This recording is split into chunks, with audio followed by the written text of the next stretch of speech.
So hello dear student, কেমন আছো? I hope প্রত্যেকে ভীষণ ভালো আছো। স্ক্রিনের ওপর একটা কোশ্চেন দেখা যাচ্ছে, তাই না? কোশ্চেনটা কি বলেছে দেখো, সেটা আমরা মন দিয়ে পড়ি। শতকরা বার্ষিক 4 টাকা হারে, মানে রেট অফ ইন্টারেস্ট আমাকে বলে দিল 4 টাকা প্রতি বছর। বেশ, 4 টাকা হারে 450 টাকার স্ববৃদ্ধি মূল। কি বললাম? 450 টাকার স্ববৃদ্ধি মূল 3 বছরে কত হবে? তার মানে প্রিন্সিপাল কত? প্রিন্সিপাল হচ্ছে 450 টাকা।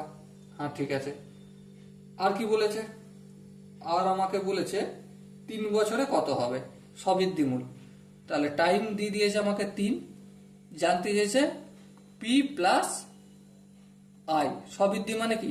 প্রিন্সিপাল প্লাস ইন্টারেস্ট, এটা জানতে চেয়েছে। তো আমরা প্রিন্সিপালটা কি জানি? হ্যাঁ জানি, 450। কিন্তু আইটা জানি না, সেটাই বের করব। কিভাবে বের করব? I equal to P R T by 100।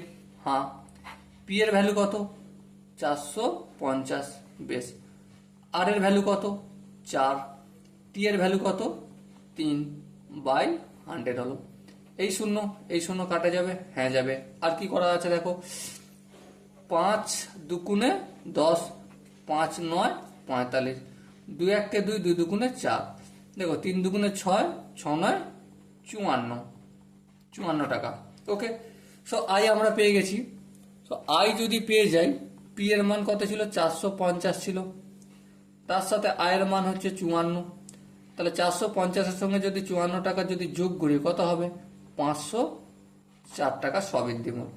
সময় ডিয়ার ওয়াটসন, এখানে যে 4টে অপশন আছে, প্রথম অপশন আছে 500 টাকা, দ্বিতীয় অপশন আছে 504 টাকা, তৃতীয় অপশন আছে 510 টাকা, আর চতুর্থ অপশন আছে 550 টাকা। সো কোন অপশনটা ঠিক? Obviously option B the right answer. Okay, I hope প্রত্যেকে অঙ্কটা বুঝে গেছে। যদি কোনো জায়গায় কোনো কনফিউশন থেকে থাকে কোনো ক্যালকুলেশনে বা কোনো কনসেপ্ট বুঝতে, কমেন্ট বক্স খোলা রয়েছে। ওকে, চলো দেখা হচ্ছে নেক্সট সেশনে। ততক্ষণ পর্যন্ত ভালো থেকো, সুস্থ থাকো এবং অঙ্ক প্র্যাকটিস করতে থাকো সাথে সাথে। জয় হিন্দ।